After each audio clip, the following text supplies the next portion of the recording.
Hola, muy buenos días. Quiero saber si me escuchan bien, por favor. Soy el doctor Monzón. Sí, profe, se le escucha. Bien,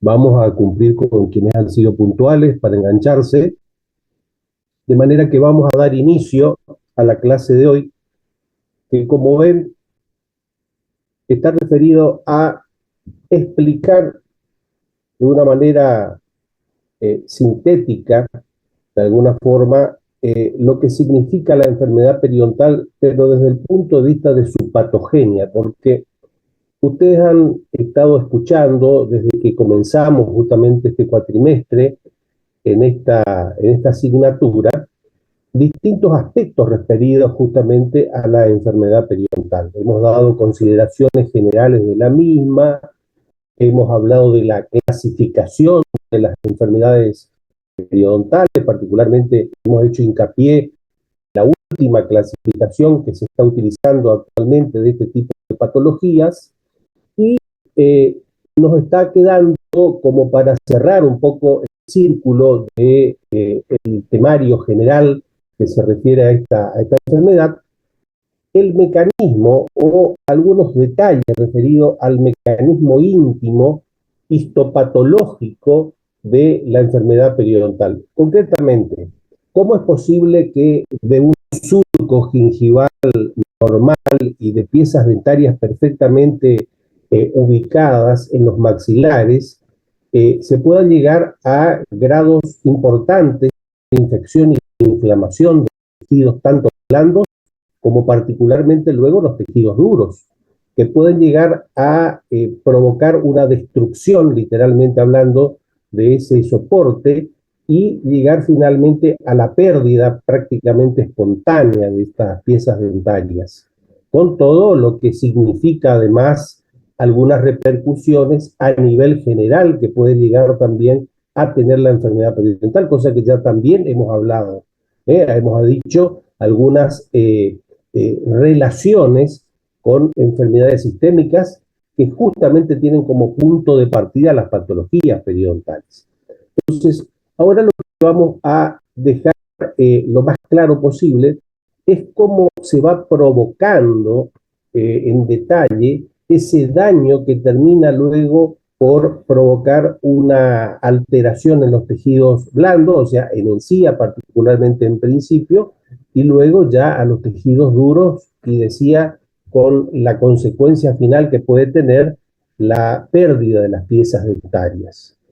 Entonces, recordemos que el punto de partida de la patología periodontal está dado justamente en una inflamación gingival que aparece como reacción a la agresión bacteriana. Pueden ver acá que las enfermedades periodontales son iniciadas por bacterias orales específicamente, que van a desencadenar una gran cantidad de respuestas por parte del organismo. Muchas de ellas son innatas, pero son respuestas de tipo inflamatoria. Además, como ven también acá en el cuadro que está en el segundo término, estos procesos van a dar finalmente lugar a la destrucción de los tejidos. Eh, Recordemos que entonces el inicio y desarrollo de la enfermedad periodontal a la que me estoy refiriendo van a estar originados en principio por organismos patógenos, o sea, por células bacterianas. Fíjense ustedes que es curioso que en el caso de aquellas encías normales, ¿cuál es la población bacteriana que habitualmente ustedes van a encontrar? Y son aquellas aquellos elementos bacterianos relacionados particularmente con formas cocoideas y también con bacilos, pero de los tipos rectos. Es decir, concretamente, una población microbiana que está asociada con los estados de salud de las encías. Curiosamente, fíjense ustedes que cuando hablamos en todo caso de una encía con grados patológicos importantes, ocurre todo lo contrario. Vamos a encontrar formas microbianas relacionadas directamente con alteraciones de los tejidos. Por ejemplo, todo tipo de bacilos móviles y espiroquetas, que son generalmente las bacterias que enseguida aparecen cuando comienza a producirse daño sobre los tejidos.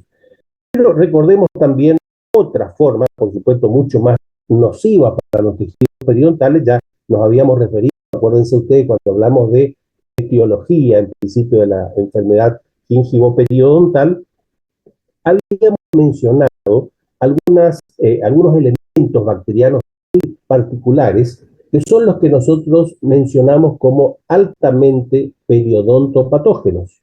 Y esto es importante que ustedes recuerden. Por ejemplo, hablamos de Porphyromonas gingivalis, hablamos de Prevotella intermedia, de Tannerella forsythensis, forsythus, también de el Agregatibacter actinomyceta incógnita. ¿Recuerdan ustedes?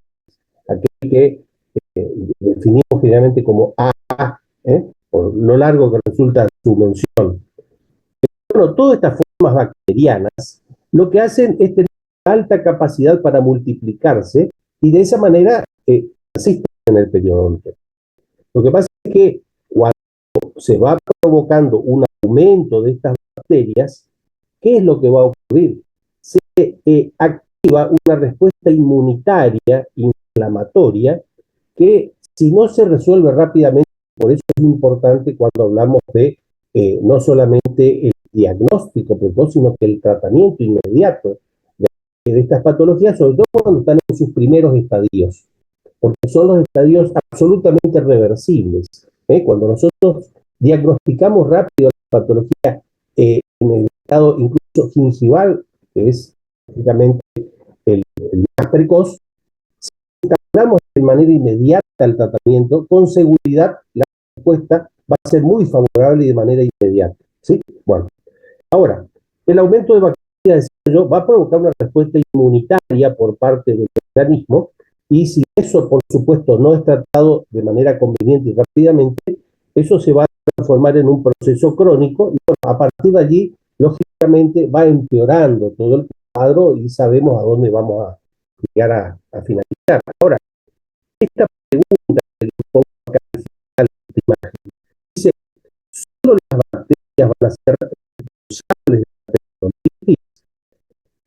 Acá nosotros recordemos que hay, como dice acá el letrero, los datos disponibles sugieren que las enfermedades periodontales en realidad son enfermedades multifactoriales.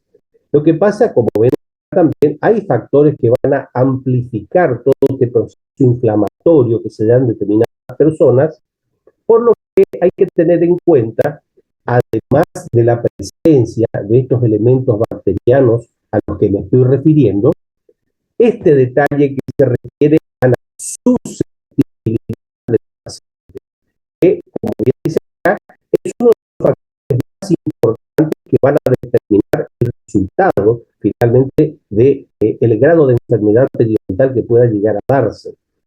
Hoy en día, por ejemplo, se sabe que esta prevalencia y el agravamiento de este cuadro, de la enfermedad periodontal me estoy refiriendo, se puede ver también, o de hecho se debe, a factores adicionales a estos elementos microbianos que lógicamente deben estar presentes para desencadenar el cuadro inflamatorio primero e infeccioso después. Entonces, sabemos entonces que esa prevalencia está relacionado a factores, por ejemplo, genéticos, a estados inmunológicos del paciente. Hay pacientes que están eventualmente atravesando de manera circunstancial alguna situación inmunológica deficiente, y eso lo predispone mucho más que otros pacientes que en términos generales son, digamos, sanos. Entonces, tengamos en cuenta estos detalles. Entonces, por un lado, la genética, el estado inmunológico, decía también algunas otras situaciones como problemas hormonales o enfermedades sistémicas. Recuerden, cuando hablamos de las relaciones entre la periodontitis y enfermedades sistémicas, habíamos mencionado como una de las más importantes a la diabetes. Efectivamente, ya habíamos explicado incluso por qué motivo la diabetes da mayor susceptibilidad a la persona de padecer una enfermedad periodontal. También las patologías cardiovasculares, recuerdan ustedes. No solamente la importancia que tienen las bacterias que participan en la actividad de las patologías cardiovasculares de ida y de vuelta. Recuerdan ustedes que hay bacterias que tienen su punto de partida precisamente en las bolsas periodontales y que por vía hemática, recuerden, puede llegar a instalarse en válvulas cardíacas o en tejido cardíaco en general, con la consecuente situación grave que esto puede llegar a traer para la persona. Bueno, esto también hay que tener en cuenta entonces. Y podemos mencionar también el tipo de dieta, el tabaquismo, por ejemplo, también me acuerdo, el tabaquismo predispone de manera importante a la persona a padecer alteraciones periodontales y elementos sociodemográficos también podríamos tener en cuenta, tiene mucho que ver, o sea, la información, la educación del paciente, las posibilidades del paciente de recurrir a la atención odontológica inmediata, o sea, hay factores sociales, económicos y demográficos que pueden también ponerse en el casillero de aquellas situaciones que de alguna manera van a actuar predisponiendo las alteraciones periodontales. Vamos a pasar a la siguiente imagen.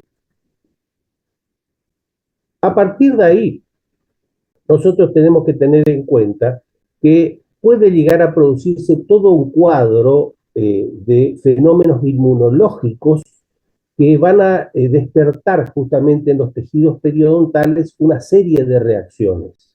¿A partir de dónde? Fundamentalmente a partir de la presencia de bacterias y de sus productos. Ahí comenzaría toda esta cascada inmunológica que va a traer finalmente como consecuencia la destrucción de los tejidos periodontales. Por eso hablábamos, las bacterias sí son muy importantes, pero lo que acabo de mencionar hace un momento respecto de la susceptibilidad, no dejen de tener en cuenta, porque vamos a encontrarnos muchas veces, de hecho, es probable que ya en la atención que ustedes están realizando en la clínica han observado de pacientes que tienen aparentemente un componente bacteriano importante alojado en sus surcos o en sus encías, y sin embargo quizás el deterioro periodontal no está relacionado a esa cantidad de elementos irritantes que pueda estar teniendo.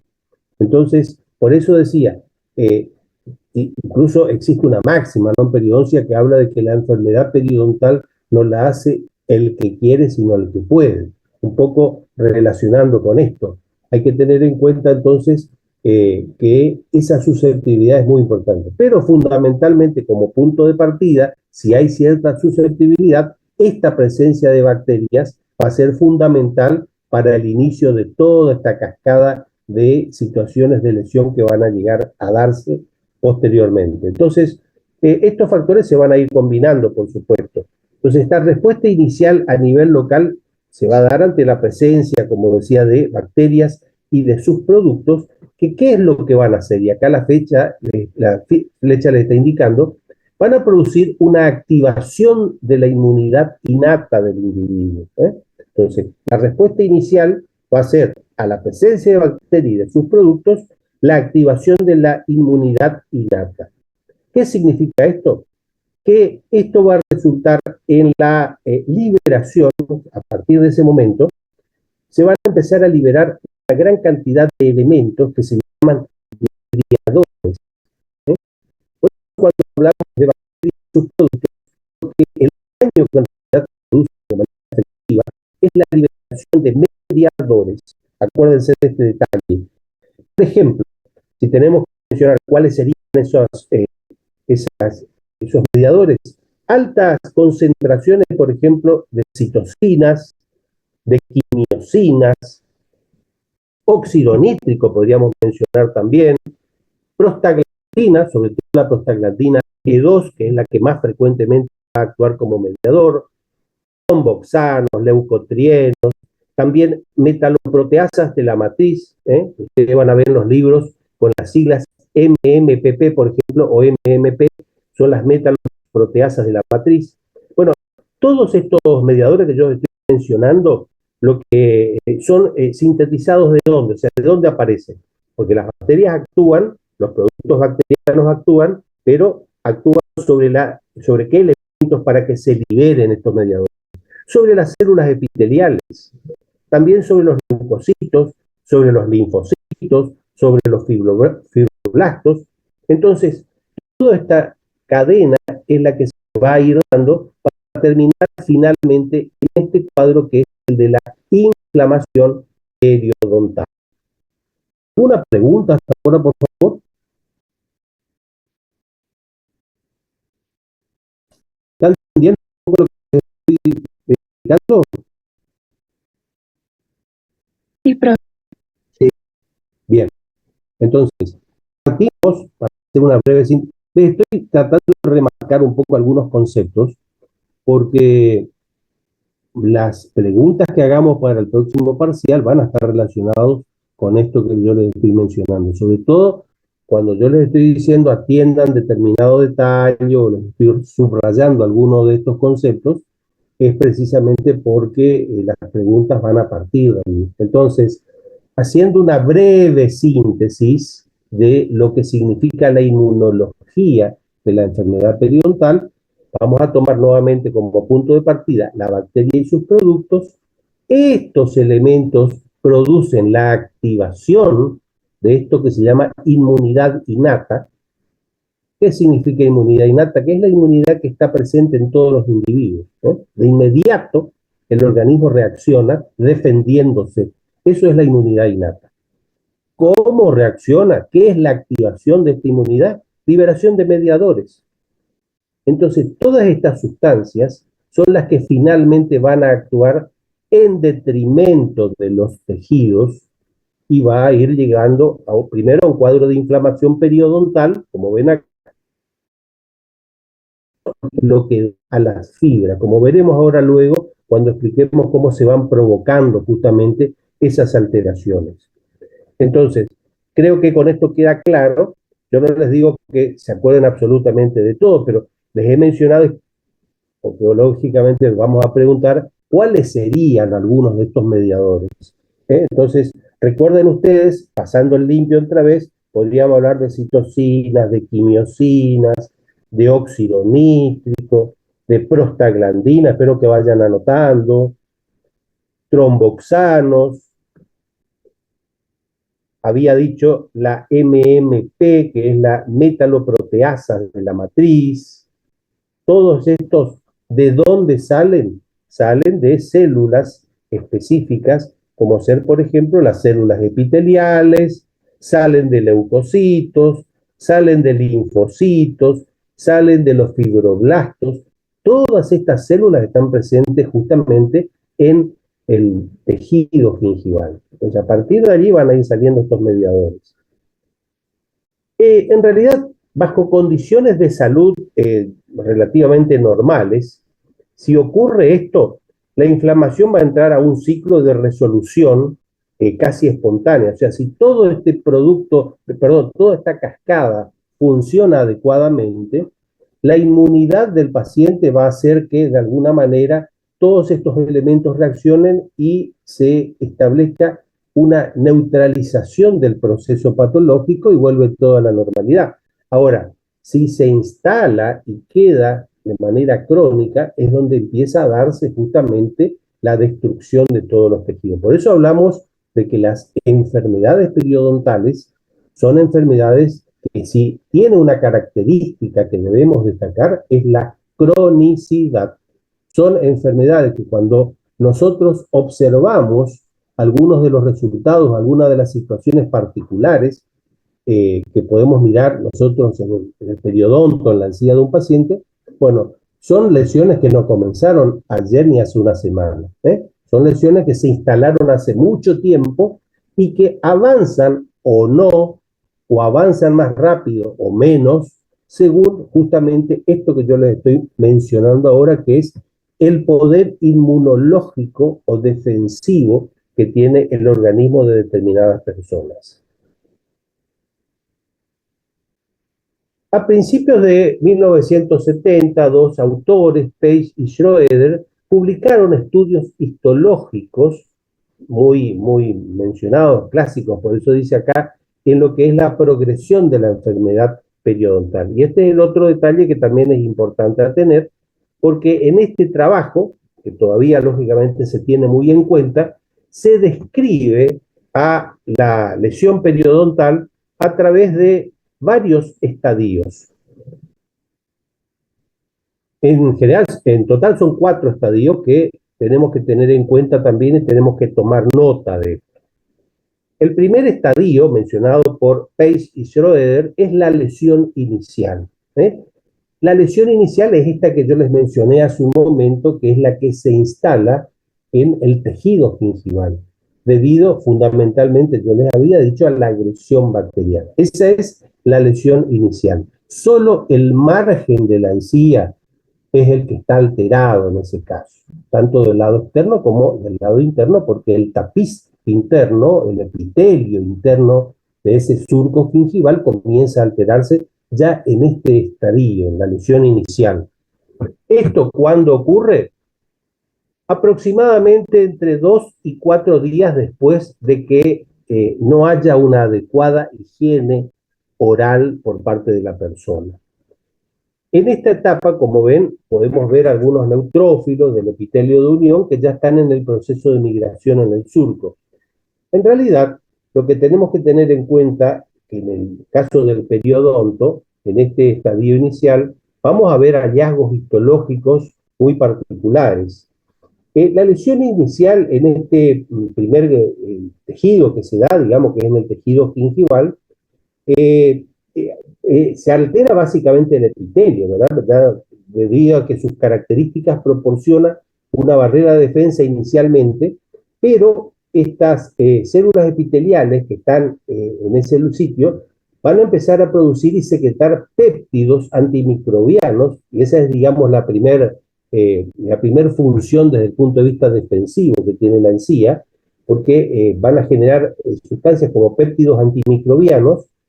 Y, por ejemplo, la defensina es uno, la defensina, las citocinas inflamatorias, te van a empezar a ver, y ahora les voy a mencionar, por ejemplo, las interleuquinas, tienen distinta numeración, pero entre la 1 y la 6, por ejemplo, las interleuquinas, van a empezar a aparecer. Son todos elementos que van a ser secretados, como dije recién, por las células epiteliales, como consecuencia a la agresión que están notando por parte de las bacterias que están allí.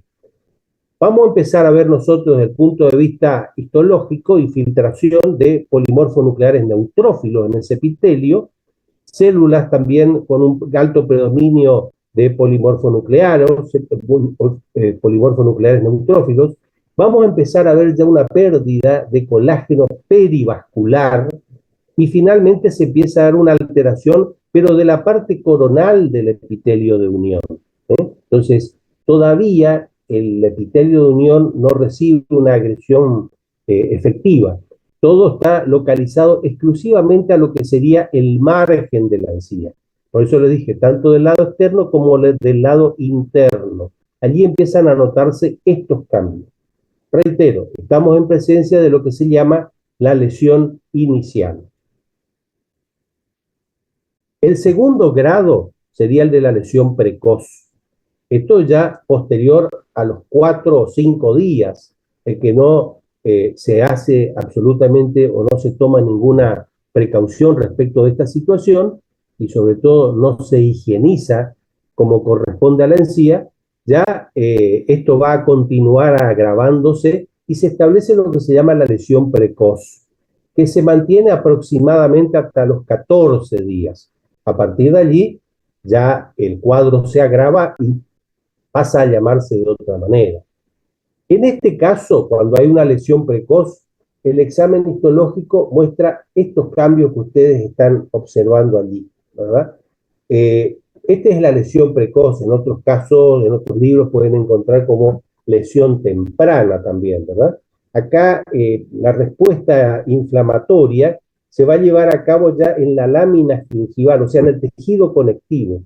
Allí están los macrófagos que se van a activar debido a la presencia de esas citocinas que van a comenzar a crecer en número, los elementos que habíamos mencionado hace un momento, que son los que provienen del epitelio, de las células epiteliales. Lo único que va a ocurrir allí es que van a agravarse en la situación de que aumentan la cantidad, la concentración tanto de citocinas como, por ejemplo, de prostaglandinas o de quimiosinas. El tema es que acá ya en el tejido conectivo, acá en esta zona, ya en el tejido conectivo más profundamente, allí se van a activar justamente los macrófagos provenientes de la acción de las citocinas. En el tejido conectivo también empiezan a encontrarse otras sustancias como células cebadas, hay mucha liberación de histamina y se va a empezar a notar ya una vasodilatación importante. Esta es la lesión precoz. Estos serían otro de los cambios que ustedes pueden observar en la lesión precoz. Las células linfoideas van a tener un predominio en el tejido conectivo de un 75% del infiltrado. Hay transformación blástica y se puede observar un mayor predominio ya de los linfocitos de tipo B, característico de los cuadros inflamatorios importantes. Estos serían los hallazgos histológicos, ¿verdad?, de la lesión precoz. Como habíamos visto, los predominios de linfocitos, el 75% de todo el infiltrado que se observa histológicamente en este estadio es de linfocitos. Y aumenta ya una pérdida de colágeno, de la sustancia colágena, de manera significativa. Hasta un 70% ya del colágeno puede ir notándose que desaparece en este estadio. Y esto otro que habíamos dicho que es la proliferación vascular. En este caso es donde ya ustedes van a notar clínicamente los cambios. Es el caso de los pacientes, esto que ustedes están viendo en la clínica cuando los traen, que marcan un margen gingival muy enrojecido, y esto es debido justamente a la proliferación vascular. Los vasos aumentan no solo su calibre o su tamaño, sino que también comienzan a aparecer nuevos vasos sanguíneos. Hay una neoformación vascular y eso trae como consecuencia un cambio, primero de coloración.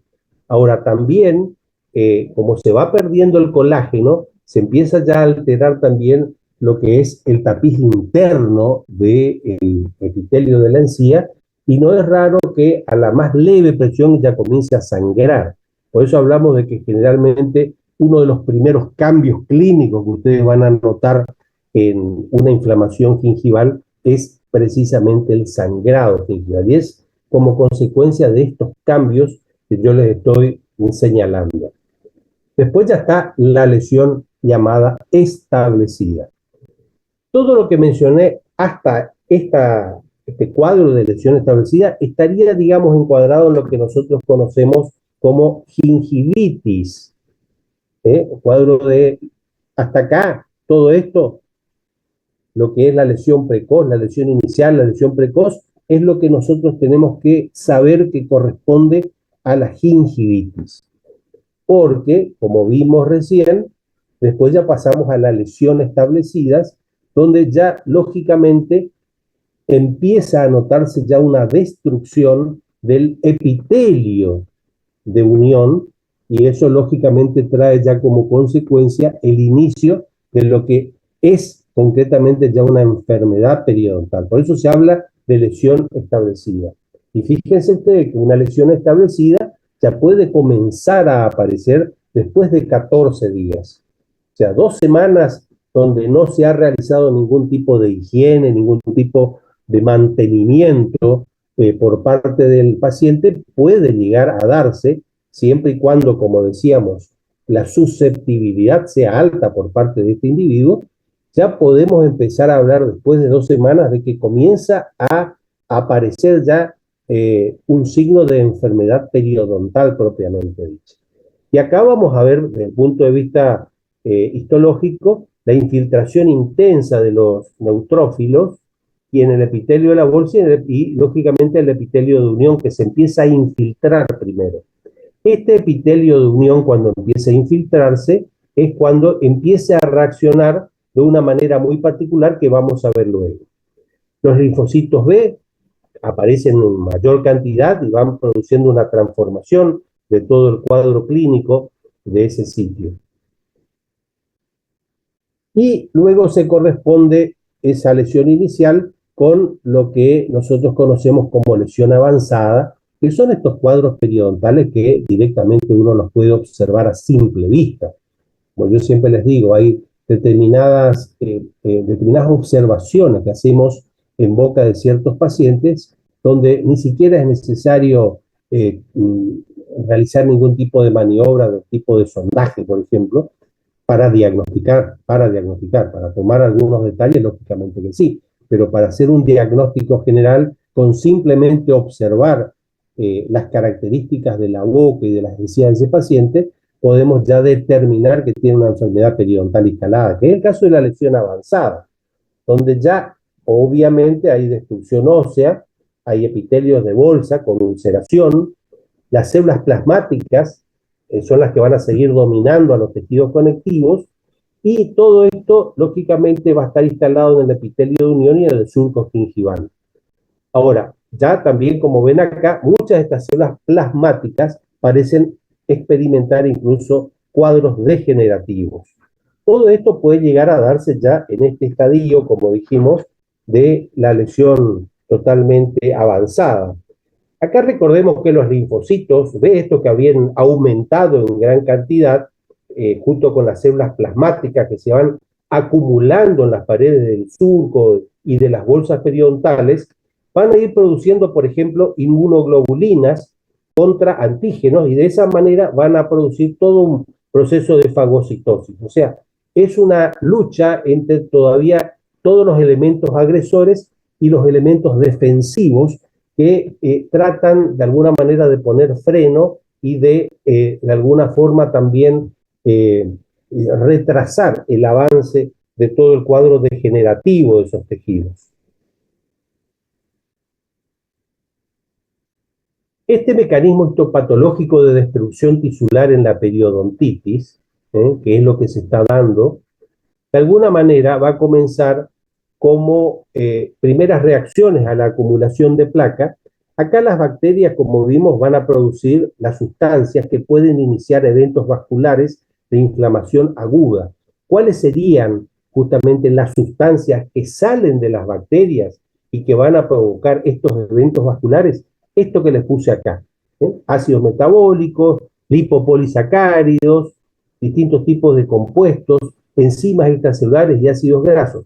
Todo esto, en definitiva, van a provocar estos eventos vasculares que van a hacer que, en principio, por ejemplo, las arterias vayan, lógicamente, aumentando, porque necesitan de alguna forma de lograr mayor cantidad de llegada de elementos sanguíneos a la zona inflamada, y cuando ya llegan a un límite de dilatación, lo que ocurre es que empiezan a aparecer nuevos vasos sanguíneos, o sea, hay neoformación.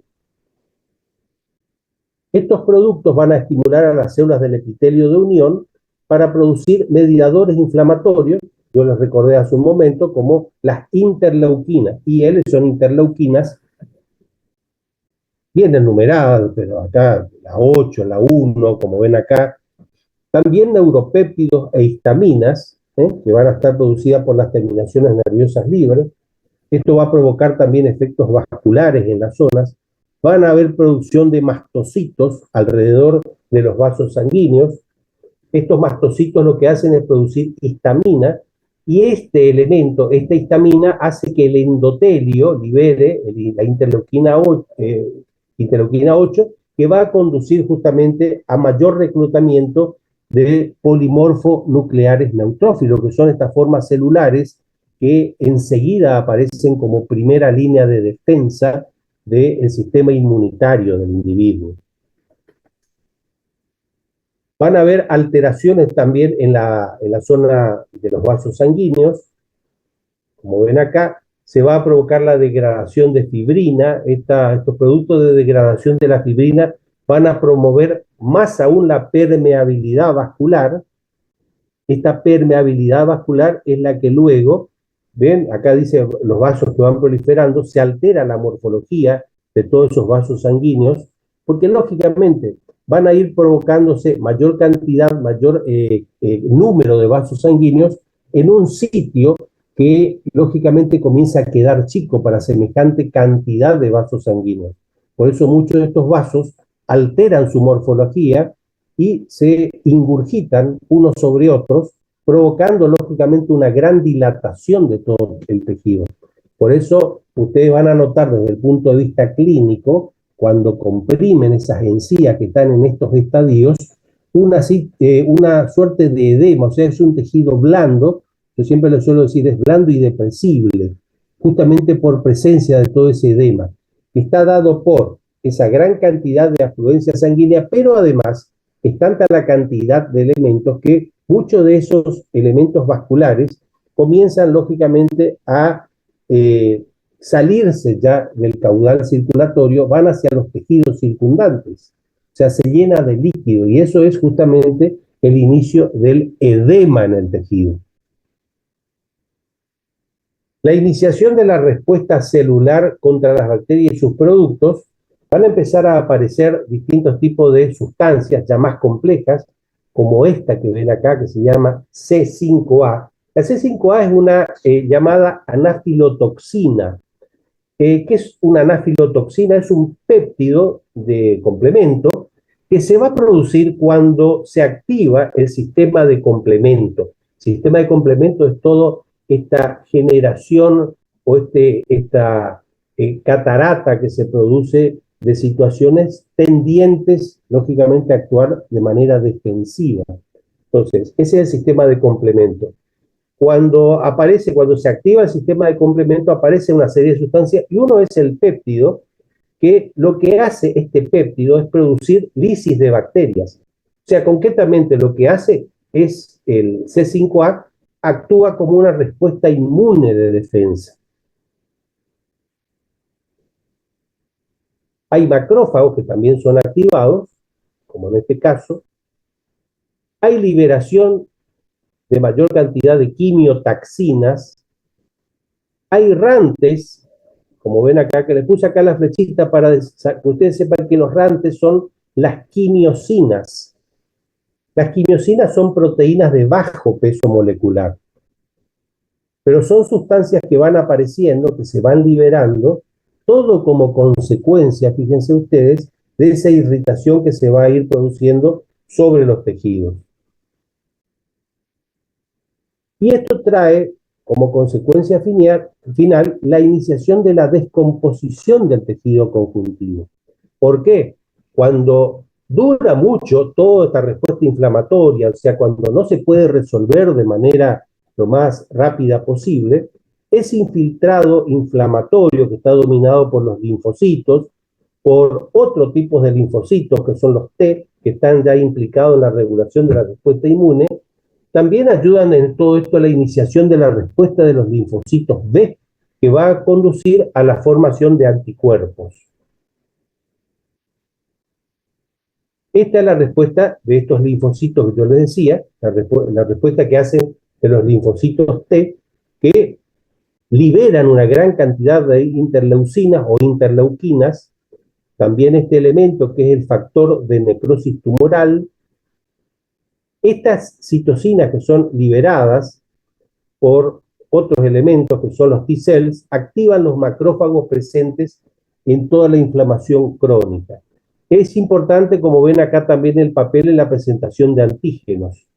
y se sintetizan una gran cantidad de anticuerpos que van a ser los responsables de toda la respuesta humoral y además de la aparición de células plasmáticas maduras que pueden ser vistos en gran cantidad en el tejido cuando esa inflamación ya ha sido crónica o ya es crónica directamente.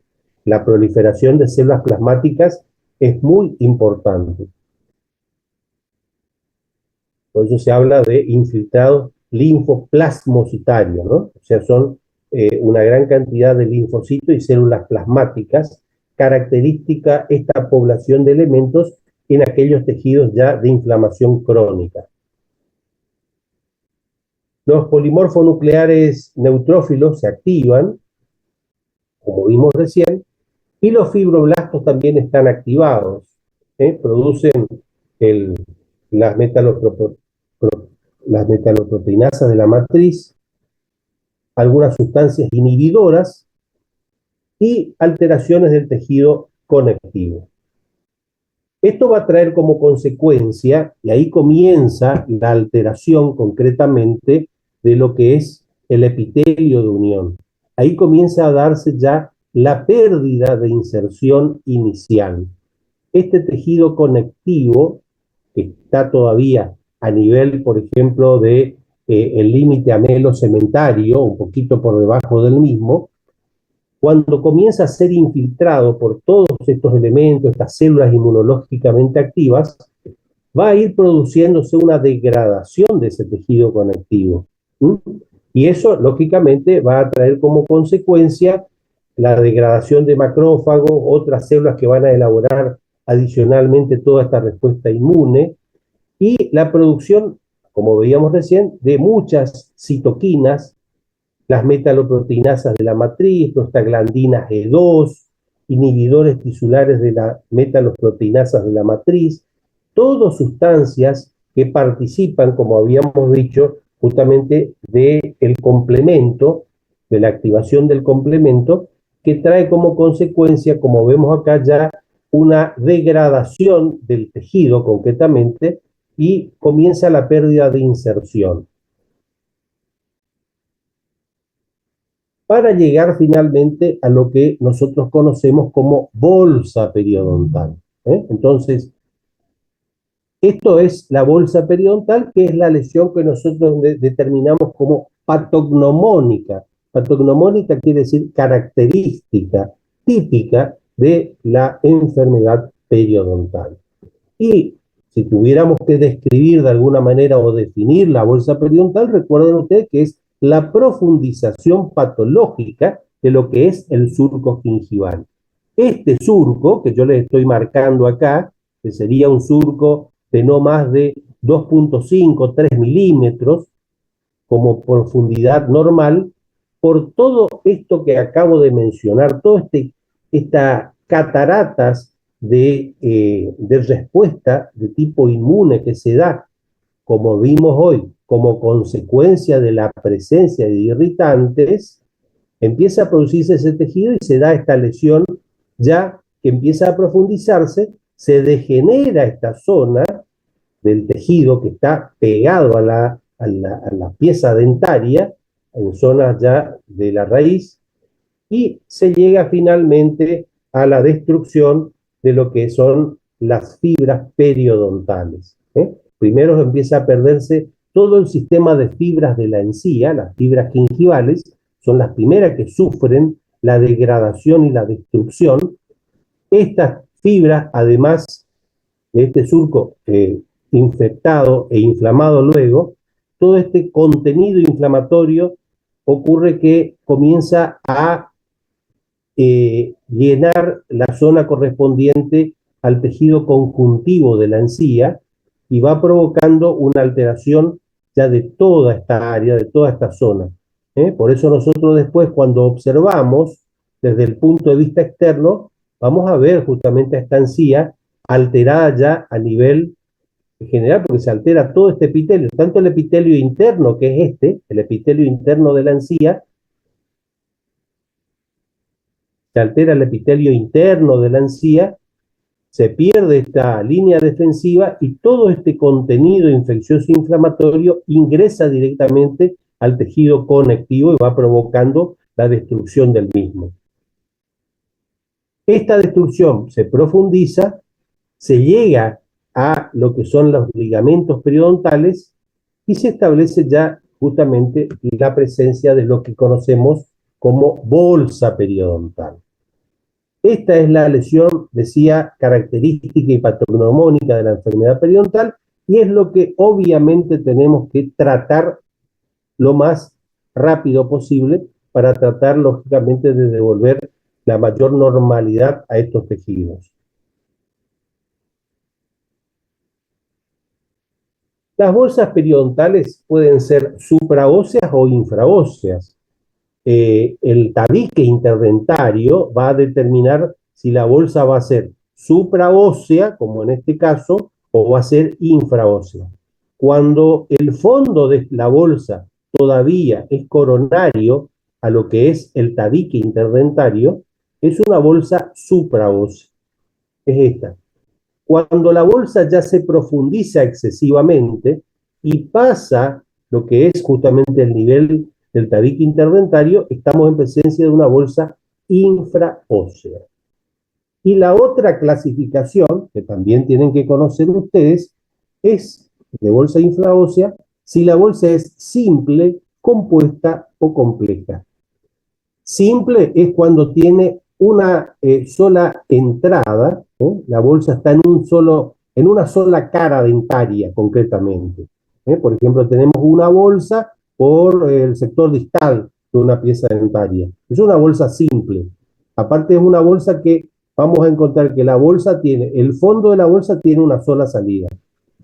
Es compuesta cuando ya afecta a más de una porción o una cara del diente. Entonces vamos a encontrar que la bolsa compuesta va a poder tener un fondo por lingual o palatino y otro por distal, por ejemplo. Ya es una bolsa compuesta. En definitiva, más de una cara del diente tiene que estar afectando. Y compleja cuando afecta más de dos caras, que se da lógicamente cuando está afectando prácticamente en todas las zonas o en todas las caras. Puede tener una bolsa compleja sin embargo, una sola vía de salida. Sin embargo, puede estar el fondo de la bolsa en otras caras que no tengan salida directa. Esas pueden ser también bolsas de tipo compleja, que afectan entonces varias caras, pero tiene una sola salida hacia el exterior. Se suele decir también que son bolsas de tipo serpinginosa, o sea, serpinginosa viene de serpiente, o sea, es como una lesión que da vuelta alrededor del diente y sale en una sola cara. Esa es la clasificación de las bolsas periodontales. Y lo otro que es importante tener en cuenta también es las características clínicas que podemos observar nosotros cuando estamos en presencia de una bolsa periodontal. Antes que nada, recordemos que lo que va a hacer que determinemos la presencia o no de la bolsa periodontal y también de darnos algunas características topográficas de la misma, o sea, de cómo es la morfología de esa bolsa, recordemos que es ni más ni menos que el sondaje. Con el procedimiento del sondaje, que ya se les ha indicado de qué manera se realiza, nosotros podemos definir concretamente si hay o no presencia de bolsa periodontal. Recordemos que cuando esa sonda periodontal ingresa más allá de los 4 milímetros o 5 milímetros, lógicamente ya estamos concretamente en presencia de un desplazamiento del epitelio de unión en sentido apical y eso da lugar ya a la presencia de una bolsa periodontal.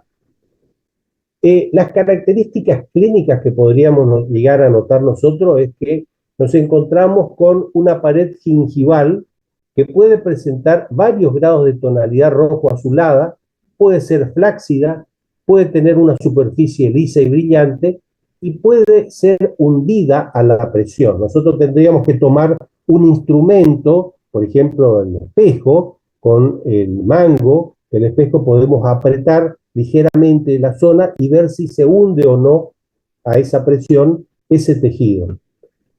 Ese cambio de color que ustedes pueden llegar a observar es consecuencia de alteraciones circulatorias. O sea, ya si hay un estancamiento circulatorio, lógicamente el color puede ser de una tonalidad rojo intenso. Si ese estancamiento lleva mucho tiempo, ya hay también presencia de determinada degeneración de elementos sanguíneos, y eso va a traer como consecuencia una tonalidad ya más subida, no va a ser una tonalidad rojo intensa, sino más bien rojo azulada, ¿verdad? Se va descomponiendo el contenido de la sangre que está acumulada en el lugar y va cambiando de tonalidad. Puede ser una tonalidad ya mucho más oscura. Eso es por el estancamiento circulatorio. Si nosotros notamos flacidez en el tejido, eso es como consecuencia de que de los vasos sanguíneos comienza a salir líquido hacia los tejidos, se llena de líquido justamente esos tejidos, el tejido que está alrededor del vaso sanguíneo, es decir, el tejido perivascular, y eso trae como consecuencia el edema. Entonces, la flacidez y el hundimiento que puede haber a la presión de este tejido es como consecuencia del edema. Y cuando hay una superficie lisa y brillante, esto es porque se produce una destrucción de los tejidos y una atrofia del tejido epitelial. Entonces aparece como una superficie lisa y brillante el área que rodea a lo que es la bolsa periodontal. La otra característica clínica que nos puede llamar la atención con menor frecuencia de la pared gingival puede ser rosada y firme, que muchas veces podemos llegar a encontrar esta situación. Esto es como consecuencia de que en vez de haber cambios degenerativos, o sea, cambios de destrucción de tejido, la reacción que hace es de un cambio fibrótico. El tejido o los fibroblastos empiezan a producir mayor cantidad de fibras y entonces va a ser mayor cantidad los cambios fibróticos por sobre los cambios exudativos y degenerativos. Entonces, eso va a notarse en que la pared gingival aparece rosada y firme, como si fuera un tejido sano. Sin embargo, colocamos una sonda periodontal y vamos a observar muchas veces una profundidad importante. Esto es como consecuencia, tengan en cuenta este detalle, porque pueden llegar a encontrarse con esta situación. Entonces, por fuera es un tejido que aparece con una coloración y una consistencia normal, pero sin embargo hay un desplazamiento del epitelio de unión y presencia de bolsa periodontal. Aparte de a pesar de ese aspecto externo aparentemente sano, ¿verdad? Puede haber una bolsa invariablemente y presentar una degeneración del tejido, pero de forma interna, no hacia los tejidos externos. Por eso se ve aparentemente normal por fuera, pero internamente hay presencia de una bolsa. Puede haber hemorragia al sondeo, simplemente al realizar el sondeo, inmediatamente podemos llegar a notar una gota de sangre. Esa facilidad de sangrado se debe a que hay una mayor irrigación, lo cual es propio de todo un tejido inflamado. Además hay un gran acúmulo de vasos y muchos de estos, como les dije hoy, están ya ingurgitados. Entonces esos vasos que están completamente dilatados, a veces uno los presiona ligeramente, ya se rompen y empiezan a sangrar. Después puede haber dolor, también muchas veces ustedes van a notar que al colocar la sonda el paciente experimenta un signo de dolor. Esto es como consecuencia de por la ulceración que se da en la parte interna del tejido, el epitelio está ulcerado y al estar ulcerado quedan expuestos a muchas terminaciones nerviosas. Tengan en cuenta ese detalle. Y después puede haber también en muchos casos, puede haber pus, aplicando una presión digital. Bueno, esto en realidad, si aparece pus, en realidad es parte más de una degeneración de los tejidos que determina que la inflamación en este caso sea una inflamación supurativa de la pared interna nada más. Por eso decimos que, perdón, cuando hablamos del contenido de la bolsa periodontal, pueden tener residuos que pueden ser microorganismos, producto de los microorganismos, como ser enzimas, endotoxinas, restos de alimentos, y esta presencia de pus, como vemos acá, por ejemplo, en esta fotografía, que suele llamar la atención y a veces uno de manera preocupada pregunta, ¿no? ¿Qué es lo que está pasando? Si es una enfermedad muy grave en ese caso. Y no, es un signo secundario nada más de la enfermedad periodontal. No determina gravedad de enfermedad periodontal que haya presencia de pus. Y lo otro que lógicamente vamos a mencionar antes de terminar la clase es la destrucción ósea que se va a producir en la periodontitis cuando todo ese contenido infeccioso inflamatorio llega justamente a este tejido. Esto lo que nos interesa es que puede determinar un patrón diferente que puede ser horizontal o vertical cuando la inflamación y la infección llega justamente al hueso. ¿Por qué? Porque toda esta vía, todos estos elementos infecciosos pueden llegar al hueso de esta manera, ya sea en sentido interproximal, por ejemplo, como estamos viendo acá, desde la encía directamente hacia el interior del hueso, ¿verdad? O luego desde el hueso, desde acá, hacia el ligamento periodontal, o desde la encía directamente al ligamento periodontal. Esas son las maneras que pueden llegar a darse de las vías de infección, cómo llega esta infección al tejido óseo. Y allí, una vez que se establece, puede provocar una reabsorción ósea marginal horizontal, que es la que vamos a ver como una perpendicular al eje mayor de los dientes, sería esto que están viendo acá, ¿ven? Que es como una pérdida de ósea, pero más o menos pareja entre las distintas piezas dentarias, que establece un patrón más o menos horizontal. En cambio, puede haber una reabsorción ósea marginal de tipo vertical, que en este caso se da un paralelismo al eje mayor de los dientes. Por eso se llama también pérdida ósea vertical o angular, ¿verdad? Porque tiene como una característica de ángulo que es muy frecuente encontrar en la enfermedad periodontal, cuando además la enfermedad periodontal típica provocada por el cuadro inflamatorio se ve también afectado por la presión masticatoria, por el trauma oclusal, como veremos luego. Y estos también son respuestas del tejido óseo a la llegada justamente de la infección al tejido. Se pueden dar defectos de una pared, defectos de dos paredes o de tres paredes, que serían ya los defectos complejos. El defecto de una pared, como ven acá, es cuando queda, nosotros establecemos el número de paredes de acuerdo a las paredes que quedan todavía sanas, diríamos así. Entonces, en este caso, por ejemplo, vemos que quedó una sola pared, entonces defecto de una pared. En este caso vemos el diente y dos paredes que quedan todavía íntegras, por eso hablamos de dos paredes. O puede ser un defecto de tres paredes o de tipo complejo. Esos son los tipos de defectos óseos que podemos llegar a observar en el caso de la enfermedad periodontal ya avanzada. ¿Y por qué se da justamente esta alteración? Porque se rompe lo que se llama el equilibrio biofisiológico del hueso.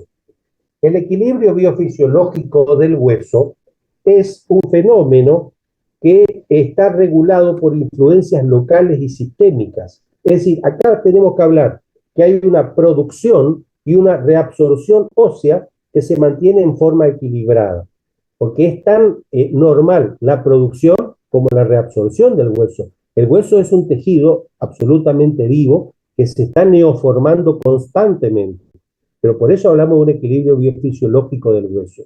Cuando hay presencia de todos estos elementos nocivos, justamente dentro de estos tejidos, se altera este equilibrio biofisiológico del hueso y la consecuencia es, por ejemplo, que se produce una activación excesiva de estos elementos que son los osteoclastos. Los osteoclastos son justamente las células propias del hueso que son los encargados de la reabsorción normal. Pero ¿qué pasa? Hay mayor cantidad de osteoclastos que de osteoblastos, entonces va a predominar en este caso la reabsorción, o sea, la pérdida de hueso por sobre la formación. Cuando se rompe este equilibrio biofisiológico es donde empiezan justamente a producirse las alteraciones en el hueso, que también puede ser producido, por ejemplo, por el trauma oclusal, que son aquellas presiones o tensiones excesivas que reciben justamente las piezas dentarias y que primero se transmite solamente al ligamento periodontal, pero luego también al tejido óseo, al tejido de soporte. Entonces, si este trauma oclusal es persistente, se hace crónico, durante mucho tiempo se mantiene, tarde o temprano el tejido óseo se va a alterar debido a esta fuerza excesiva y se va a romper lo que vimos recién llamado equilibrio biofisiológico. Entonces comienza a haber pérdida de hueso anular.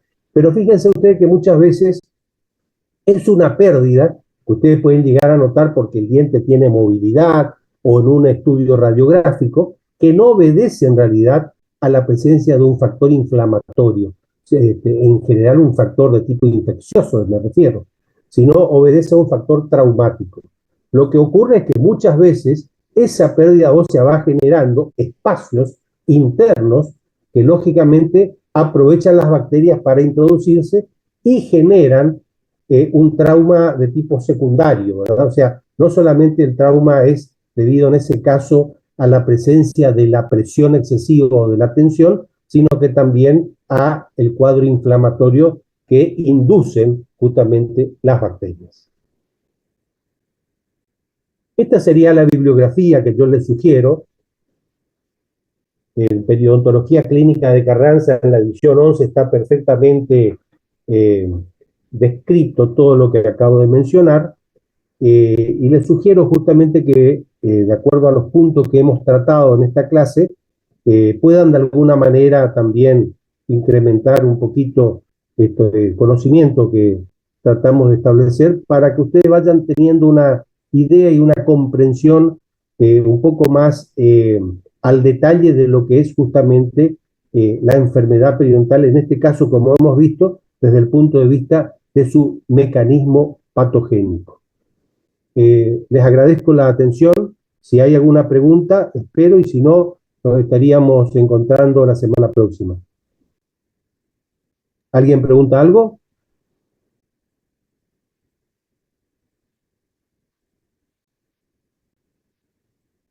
¿No hay preguntas? No, doctor. ¿Están despiertos todavía? Bueno, Sí, muchas profe. gracias. Bueno. Muchas gracias. Que tengan un buen fin de semana. Gracias, Igualmente, doctor, doctor. Hasta igualmente. luego. Gracias, chao.